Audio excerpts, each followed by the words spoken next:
காலை நேர பிரதான செய்திகளின் ஊடாக நர்மதா சிறில் முதலில் தலைப்பு செய்திகள். இலங்கையில் மோசமான காலநிலை, 14 மாவட்டங்கள் பாதிப்பு, 2 பலி, போக்குவரத்து முடக்கம். இலங்கை போக்குவரத்து சபை கடும் நிதி நெருக்கடியில். ஈரான் அமெரிக்கா அமைதி ஒப்பந்தம் ராஜதந்திர காய் நகர்த்தும் புடின். இனி விரிவான செய்திகள். இலங்கைக்கு வடகிழக்கே நிலவும் குறைந்த அழுத்த பிராந்தியத்தின் தாக்கம் காரணமாக நாடளாவிய ரீதியில் கடந்த சில நாட்களாக கடுமையான காலநிலை நிலவி வருகின்றது.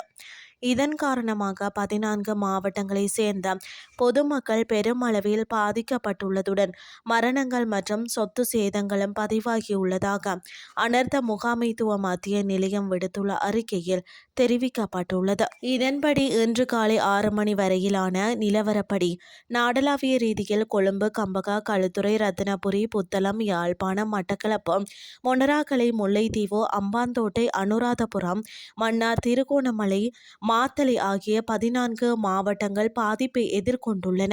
சீரற்ற காலநிலையால் ஏற்பட்ட அனர்த்தங்களினால் 1574 குடும்பங்களை சேர்ந்த 5242 பேர் பாதிக்கப்பட்டுள்ளனர். இதன்போது 2 உயிரிழந்துள்ளதுடன் 1 காயமடைந்துள்ளதாக தெரிவிக்கப்பட்டுள்ளது. அனர்த்தங்களினால் ஒரு வீடு முழுமையாகவும் 192 வீடுகள் பகுதியளவிலும் சேதமடைந்துள்ளன. தற்போது பாதிக்கப்பட்டவர்கள் புத்தளத்தின் 5 நிலையங்களில் 52 குடும்பங்களை சேர்ந்த 162 பேர் தங்க வைக்கப்பட்டுள்ளதாக அனர்த்த முகாமைத்துவ மத்திய நிலையம் தெரிவித்துள்ளது. தற்போதைய சீரற்ற காலநிலை காரணமாகவும் கடந்த டிட்வா பாதிப்புகளினால் பல போக்குவரத்து வழித்தடங்கள் பாதிப்பை எதிர்கொண்டுள்ளன. மாத்தளை ரிவர்ஸ்டன் வீதி டிட்வா சூறாவளியால் சேதமடைந்த இந்த வீதி தற்போது இலகுரக வாகன போக்குவரத்திற்கு மாத்திரமே திறக்கப்பட்டுள்ளது. கண்டிதலா தோயா வீதி உடதேல் தொட்டப்பாலம் உள்வாங்கியுள்ளதால் இந்த வீதி முற்றாக மூடப்பட்டுள்ளது. இராணுவத்தினர் மற்றும் மாகாண வீதி அபிவிருத்தி அதிகார சபை இணைந்து அங்கு பெயிலி பாலம் ஒன்றை அமைக்கும் பணியில் ஈடுபட்டுள்ளனர். அதுவரை பயணிகள் கலகா நகரின் ஊடாக பேராசவத்த வீதியை பயன்படுத்தி அம்பலமான பெல்வுட் சந்தி வழியாக மாற்றுப்பாதையை பயன்படுத்துமாறு கேட்டுக்கொள்ளப்பட்டுள்ளனர்.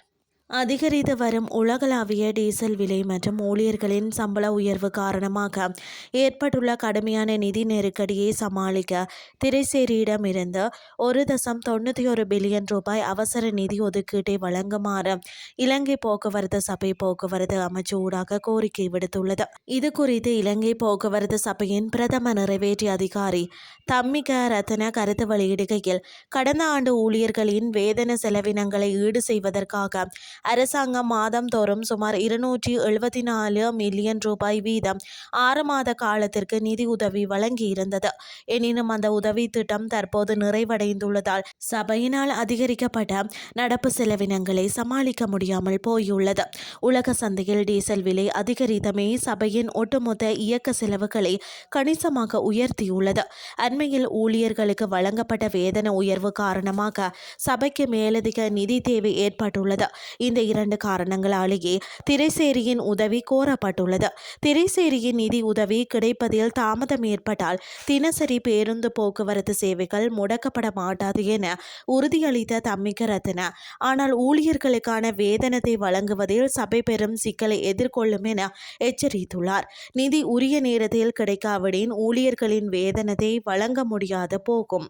அவ்வாறானதொரு சூழ்நிலையில் அவர்கள் தொழிற்சங்க நடவடிக்கைகளில் ஈடுபடுவதற்கான சாத்தியக்கூறுகள் அதிகம் உள்ளன என அவர் சுட்டிக்காட்டினார். செலவுகள் அதிகரித்துள்ள போதிலும் இலங்கை போக்குவரத்து சபை இதுவரை பேருந்து கட்டணங்களை அதிகரிப்பதற்கான அனுமதியை கோரவில்லை. தேசிய போக்குவரத்து ஆணைக்குழுவின் கட்டுப்பாட்டின் கீழேயே பேருந்து கட்டணங்கள் நிர்ணயிக்கப்படுவதால் சந்தை நிலவரத்துக்கு ஏற்ப சபையினால் தன்னிச்சையாக கட்டணங்கள் உயர்த்த முடியாது. தங்களுக்கு ஏற்படும் நஷ்டத்தை நிரூபித்து பணிப்பாளர் சபையின் உத்தியோகபூர்வ ஒப்புதலை பெற்ற பின்னரே கட்டண திருத்த கோரிக்கையை முன்வைக்க முடியும் என தெரிவிக்கப்பட்டுள்ளது. தற்போதைய நெருக்கடியை சமாளிக்க சபை சில உள்வாரி எரிபொருள் சேமிப்பு நடவடிக்கைகளை மேற்கொண்டுள்ளது. நிர்வாக மற்றும் அலுவலக ஊழியர்களின் அத்தியாவசியமற்ற பயணங்களை குறைக்குமாறு அவர்களுக்கான எரிபொருள் பயன்பாட்டை கட்டுப்படுத்துமாறு அறிவுறுத்தப்பட்டுள்ளது.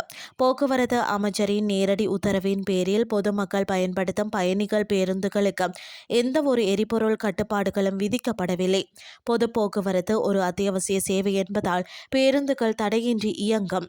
டீசல் விலை உயர்வு அல்லது தற்போதைய நிதி நெருக்கடி காரணமாக பேருந்துகளின் இயந்திர பராமரிப்பு பணிகளோ அல்லது பயணிகளின் பாதுகாப்பு விவகாரங்களோ எந்த ஒரு சந்தர்ப்பத்திலும் சமரசம் செய்யப்பட மாட்டாது என தம்மிக ரத்ன பொதுமக்களுக்கு மேலும் உறுதியளித்தார். இனி வெளிநாட்டு செய்திகள். ஈரான் மோதல் தொடர்பாக ரஷ்ய ஜனாதிபதி விளாடிமிர் புடின் ஐக்கிய அரபு அமீரக ஜனாதிபதி முகமது பின் சயீத் அல் நஹ்யானுடன் பேச்சுவார்த்தை நடத்தியதாக கிரெம்ளின் மாளிகை தெரிவித்துள்ளது. சமரச அடிப்படையிலான அமைதி ஒப்பந்தங்களை எட்டுவதை நோக்கமாக கொண்ட அரசியல் மற்றும் ராஜதந்திர செயல்முறையை தொடர்வதன் முக்கியத்துவத்தை இரு தரப்பினரும் வலியுறுத்தினர் என கிரெம்ளின் அறிக்கை கூறியுள்ளது. உக்ரைன் போர் தொடர்பான மனிதாபிமான பிரச்சினைகளில் ஐக்கிய அரபு அமீரகம் அளித்த ஆதரவிற்கும் புடின் நன்றி தெரிவித்ததாக கூறப்படுகிறது. இதற்கு மேலதிகமாக பேச்சுவார்த்தையை எளிதாக்குவதற்கும் பிராந்திய நிகழ்வுகள் குறித்து விவாதிப்பதற்கும் ஈரானுக்கு 2 நாள் பயணத்தை பாகிஸ்தான் உள்துறை அமைச்சர் மொக்சின் நக்வி மேற்கொண்டுள்ளார். பிராந்திய ஸ்திரத்தன்மை மற்றும் இருதரப்பு ஒத்துழைப்பு குறித்து விவாதிக்கப்படுவதற்காக அமைச்சர்கள் இதன்போது கூட்டம் நடத்தியதாக தெரிவிக்கப்படுகிறது. பொதுவாக பிராந்திய சவால்களை எதிர்கொள்வதற்காக கலந்துரையாடல்களை ஆழப்படுத்துவதில் இரு தரப்பினரும் தங்கள் உறுதிப்பாட்டை மீண்டும் வலியுறுத்தினர் என அந்த அறிக்கை தெரிவித்துள்ளது. ஈரான் மீதான அமெரிக்க இஸ்ரேல் போரை முடிவுக்கு கொண்டு வருவதற்கான ஒரு தீர்வை எட்டுவதற்கான ராஜதந்திர முயற்சிகளை பாகிஸ்தான் முன்னெடுத்து வருகின்றமை குறிப்பிடத்தக்கது. இத்துடன் செய்திகள் யாவும் நிறைவடைகின்றது. அடுத்த இரவு 8:30 எதிர்பாருங்கள். நன்றி.